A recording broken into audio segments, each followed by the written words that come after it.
नमस्कार, स्वागत है आप सभी का। ग्लोबल अड्डा आप देख रहे हैं और मैं हूं आपके साथ पुनीत मिश्रा। दुनिया में लगातार कुछ ना कुछ नया होता ही जा रहा है। अब नया क्या हुआ है? तो रूस और यूक्रेन के बीच जंग तो चल ही रही है, ये तो आपको मालूम है, और लगातार रूस हमले तेज़ किए हुए है। तो यूक्रेन भी इंतज़ार कर रहा है कि टॉम हॉक मिसाइलें जो हैं वो मिल जाएं, और अगर उससे वो हमला करता है रूस के ऊपर तो रूस का नामो निशान मिटा देंगे या रूस को सबक सिखा देंगे। रूस ने भी कह दिया है कि अगर इन मिसाइलों का इस्तेमाल होता है तो फिर हम बताएंगे कि हम क्या कर सकते हैं।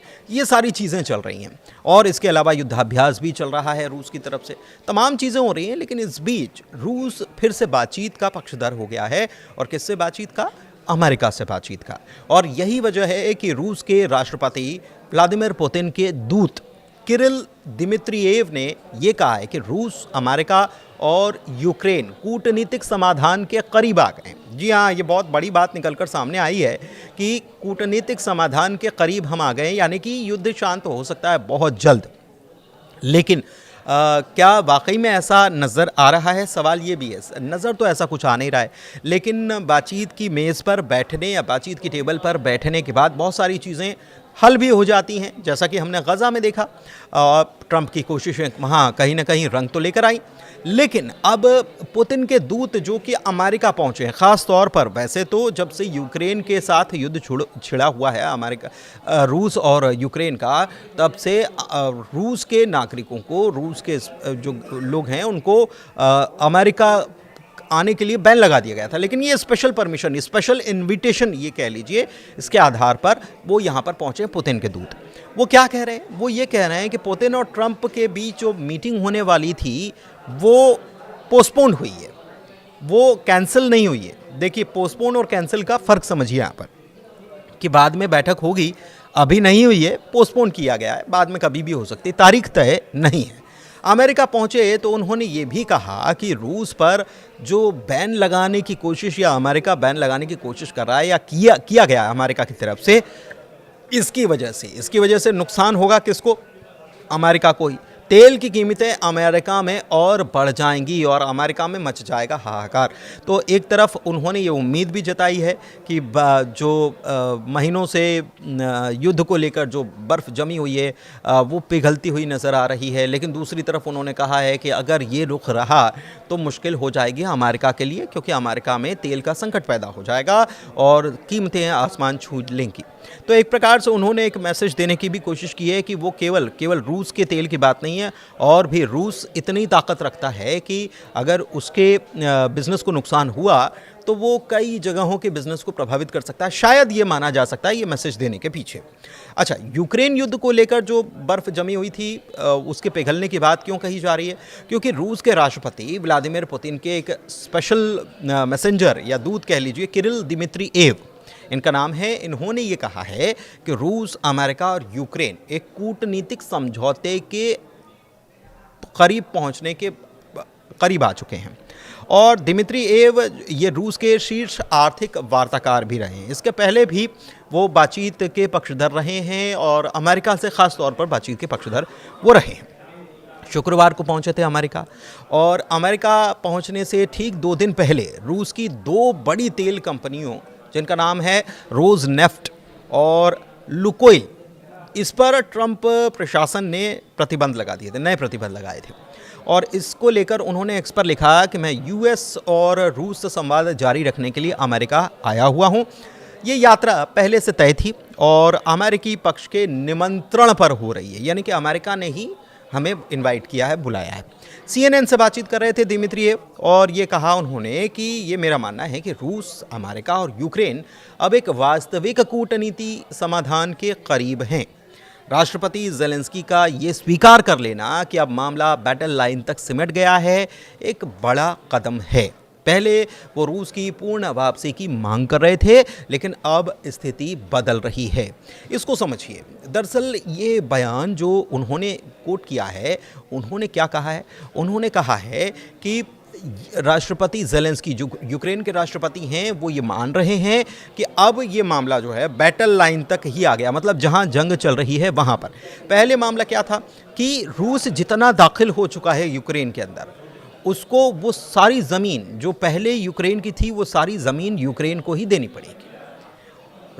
यूक्रेन इस बात पर अड़ा हुआ था और रूस की सेना को वापस पीछे जाना होगा, उसकी सीमा में, उसकी जद में जाना होगा जो पहले वाली सीमा थी। लेकिन रूस किस बात पर अड़ा है? रूस इस बात पर अड़ा है कि हम जहां तक आ गए हैं वो हिस्सा हमारा, वो कब्जा, उस ज़मीन पर हमारा कब्जा, और उसके बाद अब फिर बातचीत करने के लिए मेज़ पर बैठते हैं। तो ये चीज़ें जो हैं, अब एक बयान जो बदला है इसको वो कोट कर रहे हैं और वो कह रहे हैं कि बैटल लाइन तक सिमटने की बात जो कही जा रही है, ये एक बड़ा कदम है, बड़ा बयान है। और पहले तो ये मांग कर रहे थे कि रूस वापस हो जाए, पूरी सेना वापस हो जाए। अब स्थितियां बदल रही हैं, उन्होंने माना और इसे पॉजिटिव रूस के पक्ष में माना। और ये भी कहा कि अगर सब सारे पक्ष जो हैं, रूस हो, यूक्रेन हो और अमेरिका हो, ये अगर प्रैक्टिकल रवैया अपनाते हैं तो युद्ध को हम टेबल पर ही ख़त्म कर सकते हैं, बातचीत की मेज़ पर हम बैठकर इसको निपटा सकते हैं। एक बात यह है कि पुतिन और ट्रंप की मीटिंग होने वाली थी, इसको लेकर उन्होंने क्या कहा? उन्होंने ये कहा है कि पुतिन और अमेरिकी राष्ट्रपति डोनाल्ड ट्रंप की एक आने वाली मुलाकात जो होने वाली थी वो हो नहीं पाई है, लेकिन आगे ये मुलाकात ज़रूर होगी। दरअसल आपको मालूम है कि ट्रंप ने बुडापेस्ट में तय मुलाकात को स्थगित करने की बात कही थी और ये कहा था कि वो बिना परिणाम वाली बैठक नहीं चाहते, मतलब ऐसी कोई मीटिंग नहीं चाहते जिससे कुछ निकले ना, जिससे कोई बातचीत या कोई हल ना निकल कर सामने आए। इससे पहले भी पुतिन और ट्रंप की मुलाकात हो चुकी है, लेकिन वो मुलाकात या वो बातचीत जो है वो बेनतीजा रही थी। तो ऐसे में ख़ास दूत अब गए हैं मुलाकात करने के लिए अमेरिका और बातचीत करेंगे। दिमित्रियेव ने रूसी एजेंसी टास से भी कहा है कि दुर्भाग्य से यूक्रेन इस बातचीत में बाधा डाल रहा है। तो उन्होंने ये भी इशारा करा है कि यूक्रेन भले ही वो ये कहता है कि मौजूदा बॉर्डर पर अभी चीज़ें पहुंच गई हैं, लेकिन फिर भी वो नहीं चाहता यूक्रेन की ये बातचीत हो। किसके कहने पर नहीं चाहता? ब्रिटेन और यूरोपीय देशों के कहने पर नहीं चाहता, क्योंकि ब्रिटेन और यूरोप के देश जो हैं, चाहे वो पोलैंड हो, चाहे वो फ्रांस हो या दूसरे देश हों, जर्मनी हो, दरअसल वो ये चाहते हैं कि ये युद्ध चलता रहे। वो अपने सहयोग करने के लिए भी पूरी तरह से राज़ी हैं और इसीलिए इनकी बातों में यूक्रेन आ गया है। तो वो ये चाहते हैं कि संघर्ष चलता रहे। और इसके अलावा दिमित्रियेव ने यह भी कहा है कि कदमों से अमेरिकी नागरिकों के लिए पेट्रोल की कीमतें और बढ़ जाएंगी। रूस के साथ आर्थिक सहयोग की संभावना अभी भी है, लेकिन तभी जब रूस के हितों का सम्मान किया जाए।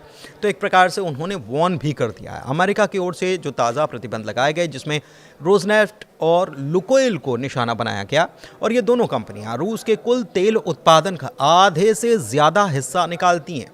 तो इससे आप समझिए कि रूस के ऊपर एक दबाव बनाने की कोशिश ज़रूर की गई है, लेकिन पुतिन ये कह चुके हैं कि जो दबाव में आए वो देश ही क्या, तो हम दबाव में नहीं आने वाले। लेकिन फिर भी ये बातचीत की प्रयास जो किए जा रहे हैं, इससे क्या कुछ निकल कर सामने आता है? सवाल ये है कि पुतिन और ट्रंप के बीच बातचीत जो हुई है या डील जो हुई है, तमाम चीज़ें हो चुकी हैं, बहुत सारी चीज़ें तय हो चुकी हैं, लेकिन ऐन मौके पर यूक्रेन के राष्ट्रपति ज़ेलेंस्की जो हैं वो इनकार कर देते हैं। वो कह देते हैं कि मैं ज़मीन छोड़ने के लिए तैयार नहीं हूँ। और अभी भी ये बात कही जा रही है कि ब्रिटेन और तमाम यूरोपीय देश जो हैं वो नहीं चाहते हैं कि यूक्रेन के साथ रूस का युद्ध ख़त्म हो, क्योंकि उन्हें कहीं ना कहीं, जो विश्लेषक हैं वो भी ये मानते हैं कि अगर ऐसा कुछ हो जाता है और यूक्रेन की ज़मीन को रूस अपने कब्ज़े में ले लेता है जहां तक वो पहुंचा है, तो ऐसे में आने वाले वक्त में यूरोपीय देशों के लिए संकट खड़ा हो जाएगा। और उनको इसी बात का डर है, जो नेटो के भी सदस्य हैं, तो उनको इस बात का डर सताने लगा है कि अभी अगर यूक्रेन का नंबर है तो अगला नंबर पोलैंड का हो सकता है, और उसके बाद धीरे धीरे करके रूस अपनी बातों को, अपनी ज़िद पर अड़ा रहेगा और धीरे धीरे करके आगे भी कार्रवाइयाँ करता रहेगा। और ऐसे में इस वक्त रूस को रोकना बहुत ज़्यादा ज़रूरी है। फिलहाल अमेरिका पहुँचे हैं स्पेशल दूत पुतिन की तरफ से। अब देखते हैं कि बातचीत में क्या हल निकलता है और क्या वाकई में जो उन्होंने कहा है कि ये स्थगित हुई है, रद्द नहीं हुई है पुतिन और ट्रंप की मुलाकात, तो क्या इस मीटिंग के बाद कोई दोनों नेताओं के बीच अगली तारीख निकलकर सामने आएगी, इस पर नज़र बनी हुई है। फिलहाल ग्लोबल अड्डा में इतना ही। मुझे दीजिए इजाज़त। बहुत धन्यवाद।